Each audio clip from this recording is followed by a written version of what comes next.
So the main thing I want to emphasize today is that we've mainly been talking about the microcurrent stimulation, but I want to give you some history because there's other pieces to the full program that we do here. Multiple therapies which are synergistic. They all work together to help restore vision.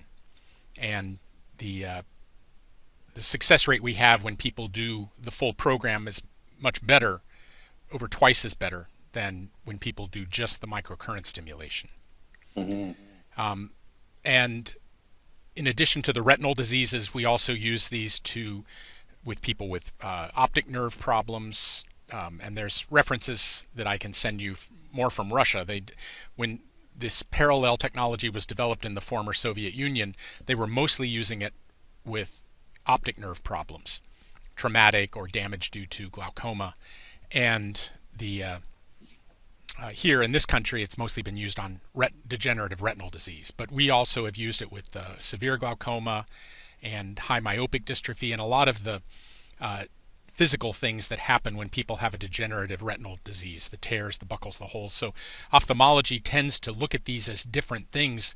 We just look at them as signs of a weakened structure in the retina, and they all respond very well to these therapies. But we're mainly talking about macular degeneration because that's the most common problem. The estimate currently is there are 28 million people in the United States alone, 200,000 new diagnoses just of wet macular degeneration per year. Again, the vast majority of macular degeneration is considered dry or non-exudative.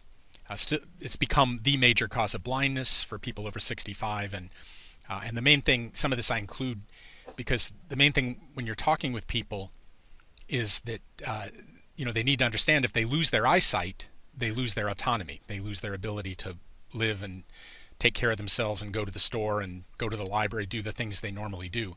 They're kind of stuck requiring either a seeing eye dog, a cane, or a helper. I'm going to start just talking about Grace Halloran just to honor her because she's the woman who pioneered all of this.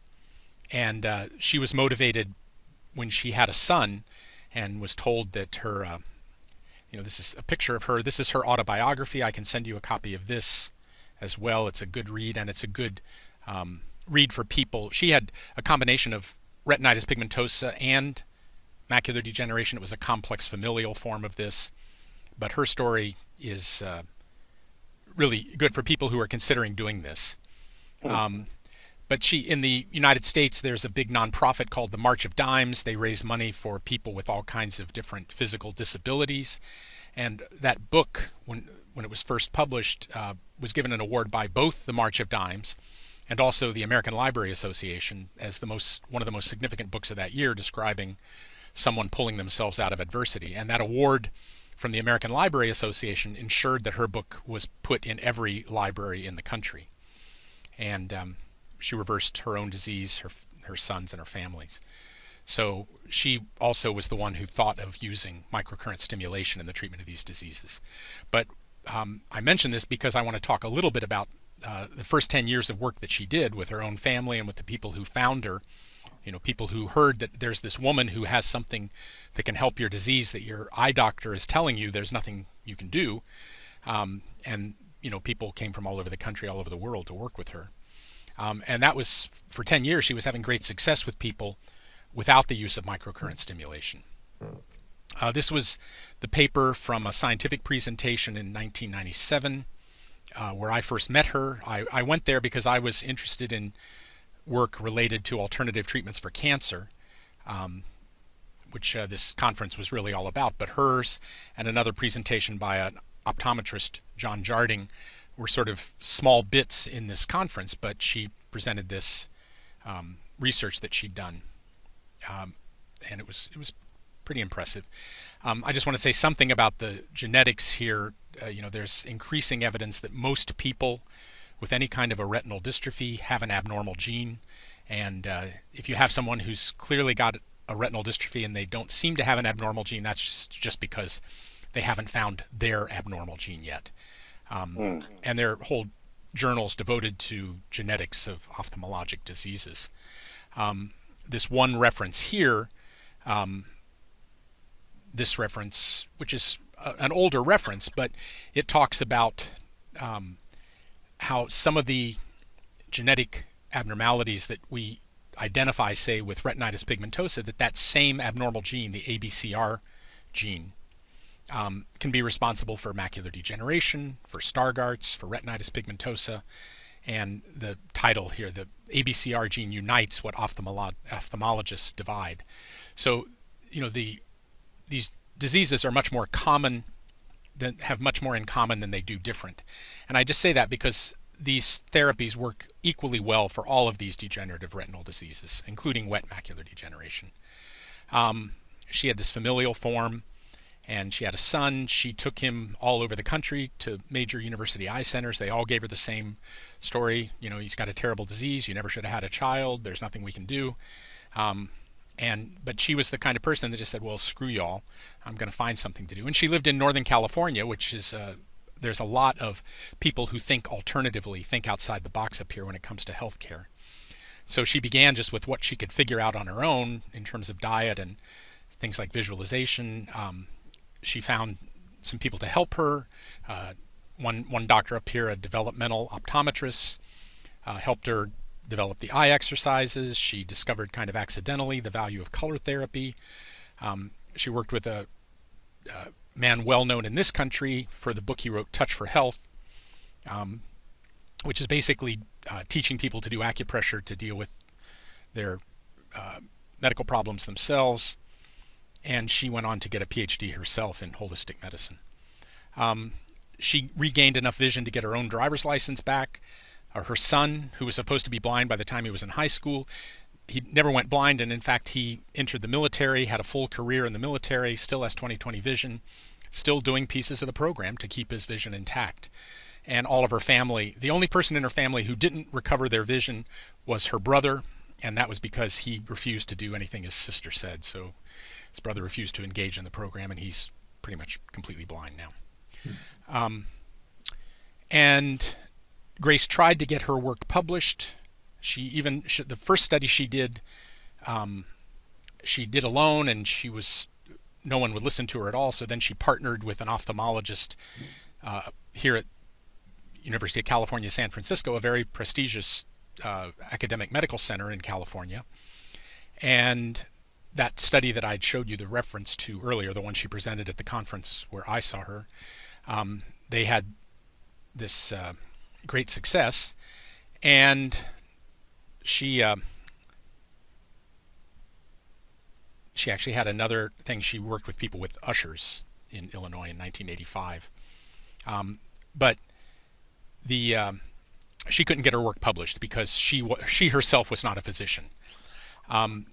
She met and found someone very interested in her work, Bjorn Nordenström, who used to be head of the Karolinska Institute in Sweden, and with his help she spoke at the European Retinitis Pigmentosa Conference in '86, was well received there. Unfortunately, in that trip, her plane flew through the radioactive cloud from Chernobyl. If you remember, there were 3 days after Chernobyl blew up before the Soviets admitted that it had blown up, and she was in the intensive care unit for about 3 months after that flight, and it basically destroyed her health. That was the proximate cause of her eventual death, was that heavy radiation exposure. I just mentioned here, in terms of understanding how microcurrent stimulation works, you need to study Nordenström's work. He did a lot of very good basic science in terms of how low-level electrical currents can have a therapeutic effect on the body. Even how the body can hold a charge. It used to be that the body was thought of just a big bag of salt water, and there's no possible way it could hold an electrical charge. But it turns out that the fascial layers within the body act to make the body a large capacitor. And so this book, if you can find it, is I do have, I think, a PDF of the whole book, but he referred to these as biologically closed electric circuits. Grace also learned of someone in the United States, Robert Becker, an orthopedic surgeon. He did a lot of work with regenerating amputated limbs on rats.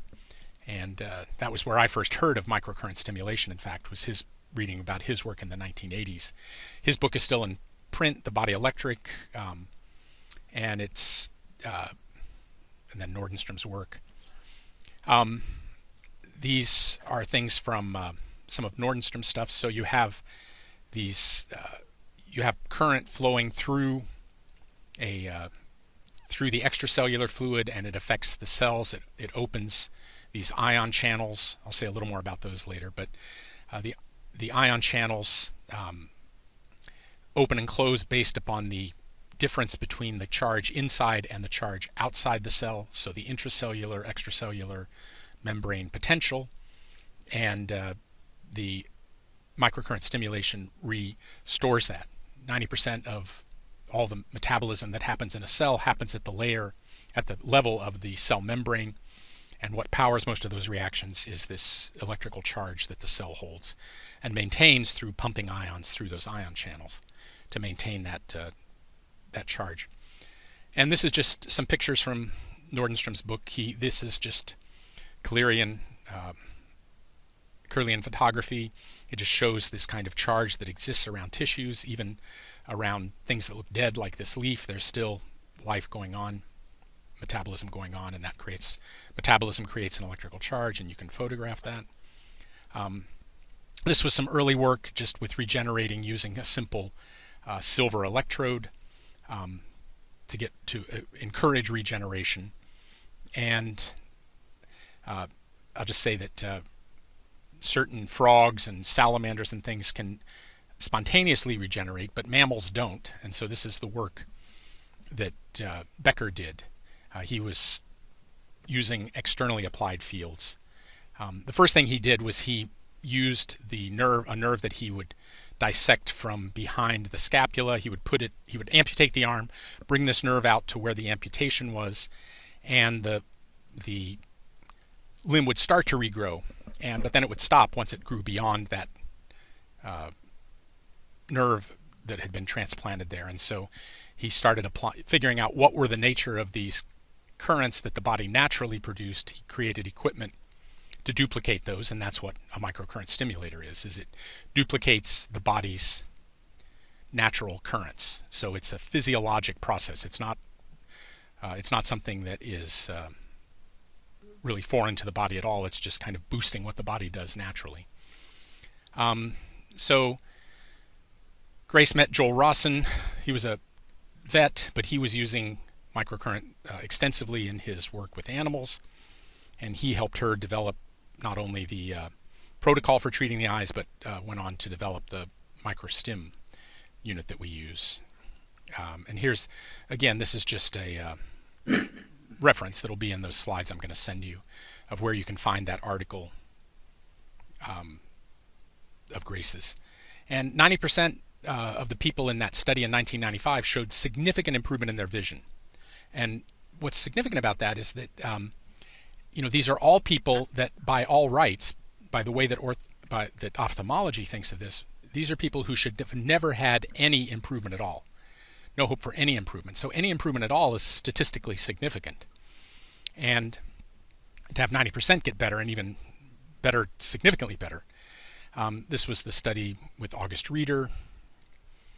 And this is just one example. This is kind of a visual fields before and after in one person here. This was a 58-year-old woman with macular degeneration, and you can see her visual fields before and after. This is worth noting, if you want something to show people that they're getting better, because often the visual fields will change in a measurable way on a field of vision test before they're convinced that they're getting better. So having access to a visual field device like a Humphreys can be a good thing in the office if you're treating a lot of people locally. This is just another one before and after down at the bottom there. This was data I did. We treated, this is just from dry eyes. The first 120 people I treated, we kept very careful data on, and this graph is it. So we had 86% showed improvement, and this was over a fairly short period of time, just over a couple of months. 14% had no change, and this was we were doing supplements with these people, and some of them were doing exercises, some weren't. But the one thing that was consistent here is everyone was getting microcurrent stimulation. This is just a before and an after of the same client. So that's what their visual field looked like before. That's what it looked like after. That's about 3 months, I believe. I just throw this up. Sam Snead, who was a well-known golfer on the professional tour circuit here in this country, he had to leave golf because of macular degeneration. This is John Jarding. This was the man who also presented a paper with Grace at that conference. And there was another picture in this article. This is a local paper from where John Jarding was, but it shows the office microstim machine in the background. And so Sam Snead only was treated with supplements and microcurrent, and was able to go back on the golf tour, and had quite a nice success there. So I mentioned, I'm going to get to in a second to what the other pieces are, but microcurrent therapy basically I'm proposing is not sufficient as a single therapy for many people. And there's one person one company that did do a study that showed less than 40% had any significant improvement with just microstim alone, not, with no supplements, no exercises, acupressure, anything like that, whereas as opposed to the 90% that we're seeing doing Grace's protocol. And it also, more importantly, Grace's protocol without microcurrent stimulation required a lot of diligence. You were doing exercises, color therapy, acupressure, but boy, you had to be really diligent about that. You had to do it 5 days a week, couldn't drop it, couldn't miss it. If you were really diligent about it, you got results. And also we saw better results treating diabetic retinopathy with the addition of the microcurrent stimulation. And people get results faster, which helps them stay with it. Unfortunately, a lot of both clinicians and clients, they get excited about a technology. They want to believe that it's a magic bullet, and they will gobble that up, but then they don't do the other things that we propose to them, and they don't get the results that we tell them they could get if they did that, and then they get disappointed. Since Becker's work, many units have come on the market. Becker himself had a very excellent unit, but he was kind of outgunned by big drug companies like Johnson & Johnson with a bigger advertising budget. So, you'd go to an orthopedic conference and Becker would have a little booth off in the corner, and Johnson & Johnson would have this huge booth with dancing girls with their market. And so, the result of that, just in terms of the treatment of orthopedic problems, is that a lot of orthopedists bought themselves a bad machine. They think it's a useless technology. Orthopedists who bought a good machine think they don't see how people practice orthopedic medicine without it. Many of the units that are sold today are not suitable for treating the eyes, unfortunately. And it's an off-label use for all units on the thing. And the original machine used by Grace was called the electroacuoscope, still available today. It's a $40,000 unit. And more penetration of that technology in Europe than here now. But Joel had worked with the electroacuoscope company, and he basically, the unit that we use now, the microstim, is the electroacuoscope in a very trimmed down thing, less adjustments possible. It doesn't do any measurements. But you have to realize that if you go back and look at all of the, almost all the literature now still, where people report success from programs using microcurrent stimulation to treat the eye, they were using the unit that we're using, the microstim. This was just the original patent. This is now expired, but this was Joel Rosson's original patent. Just a little bit here, this down at the bottom, this reference, this is a often cited study by Cheng, C-H-E-N-G, that showed that there was a marked increase in ATP generation and protein synthesis and membrane transport in tissues treated with microcurrent stimulation. Microcurrent treatment restores the normal intracellular, extracellular membrane potential. I mentioned that. And one of the mechanisms for this is its effects on what are called voltage-sensitive ion channels. This is just mentioning the 1991 Nobel Prize, the people who originally described those voltage sensitive ion channels. And it is used widely in medicine here, mainly in orthopedics, non-healing bone fractures, sports injuries, tendon, ligament injuries. If you see somebody in football or soccer over there, somebody who's injured on the field, as they haul them off on a stretcher, if you're looking carefully, they're already hooked up to a microcurrent unit, a little box that the doctor is, starting to treat them before they're even off the field. And they often are back playing again in 2 weeks. And so this is just a graphic here. Injury, much faster healing with microcurrent therapy, and longer healing with traditional. This takes longer to heal with traditional treatment. People do heal. It's not like it's essential for healing, but they heal much faster. So this is what we do today. We do the microcurrent stimulation. We do supplements, and this is basically the main things that we look at, the classification of the substance. There's antioxidants. That's for the AREDS studies, the adult age-related eye disease studies in this country showed the value of the antioxidants. At least if it's all you did was antioxidants, you would slow the course of the thing. But we're doing therapies here where we expect regeneration, so you have to have the raw materials around, things like taurine and omega-3 fatty acids and lutein. We do GI support because everybody's got a sick gut just about in this country. We do things that increase circulating adult stem cells because those are really, we'll talk in just a minute, that's the magic behind all of this. And then we do minerals because if you do testing, most people are deficient in minerals. So we do the supplements, we do color therapy, eye health exercises, eye points, stress management. Those are the major parts of what we call the Better Eye Health Program. The microcurrent stimulation, you already know. It increases circulation, increases ATP production, and it also serves by mechanisms that aren't really clearly understood to attract adult stem cells in the absence of inflammation. So if you break a bone, there's a lot of inflammation. That inflammation is what the stem cells that release themselves from your bone marrow smell out to find out where the injury is. But in the absence of inflammation, there's really not much inflammation with most of these degenerative retinal diseases. You need to do something else to point the way, to say to the adult stem cells, here, come here and work here. And that microcurrent stimulation does that.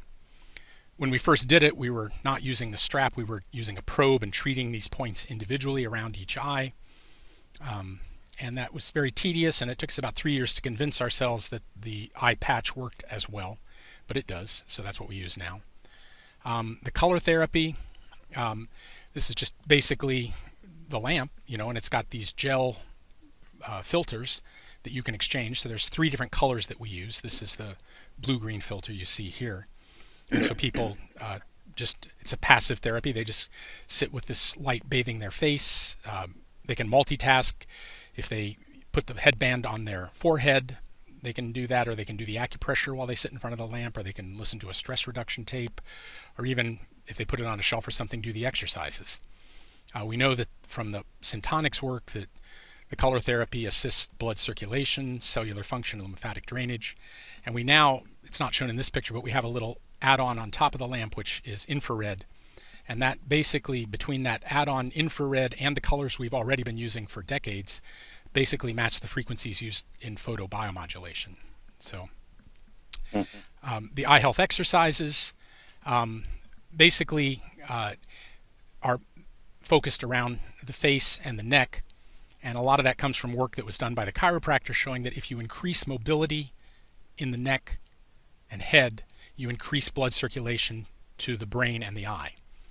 And so the exercises are not about strength, they're improving rotational and lateral mobility. And this is just some simple drawings. So we do cross crawl.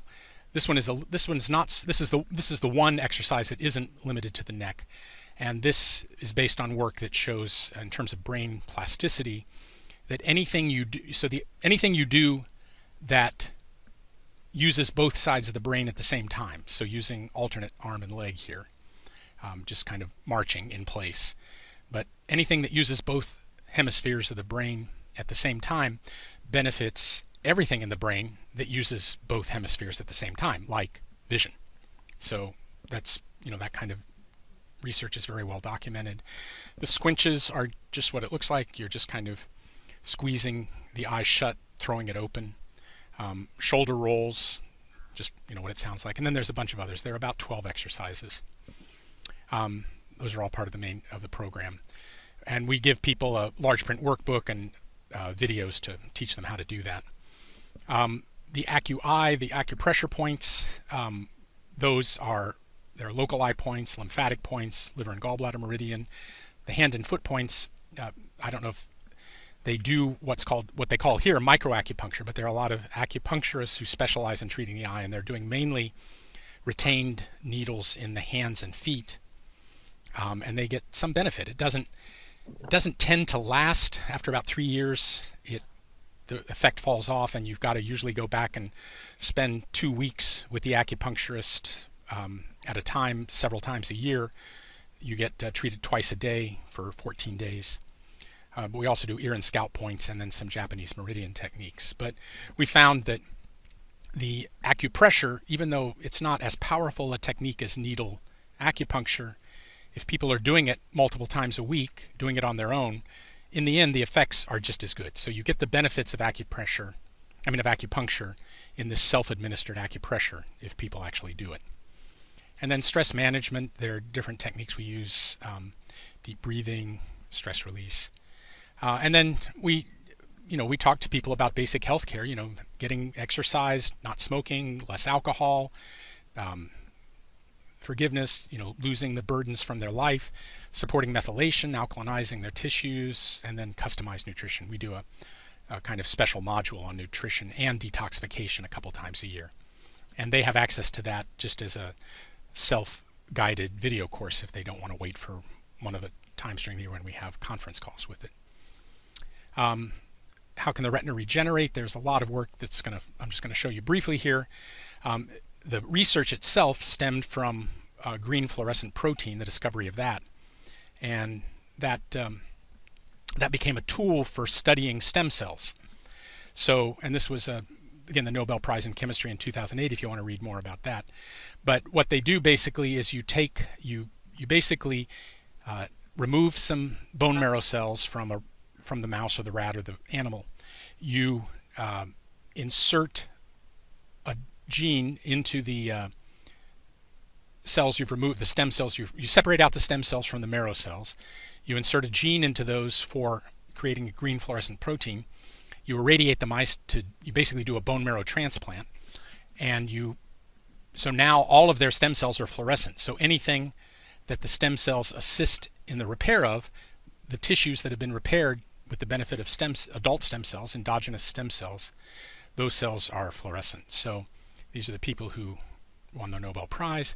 So this is just an example of, in animal models, you damage the brain or the spleen or the small intestine, the lung, the kidney, the heart, the aorta, these are all tissues that were damaged and that the body repaired, and all of these fluorescent cells, this is a later thing, red fluorescent protein, but all of the repaired cells that were repaired with the benefit of endogenous or adult stem cells, those repaired tissues are fluorescent. These are some skin cells. This is a muscle cell that's been repaired. This is a brain cell, a neuron. These are all retinal cells that have been repaired, damaging the retina and then letting the body repair it, and showing that indeed the repair was guided by adult stem cells. And the fluorescent protein is important because stem cells have protein markers on their surface, but when they fuse with the tissues they're trying to repair, that marker gets lost. So the only way you have to prove that stem cells have participated in the repair of tissues is using these fluorescent markers. I mentioned the genetics before. More important than genetics is the epigenetics, still a very hot word in medicine, meaning it's the information that's on top of the DNA, and it controls how the DNA expresses itself. And so having an abnormal gene, just because you have a gene for a disease doesn't mean you will get the disease. Your genes are not your destiny. The epigenetics control whether or not that abnormal gene ever gets expressed.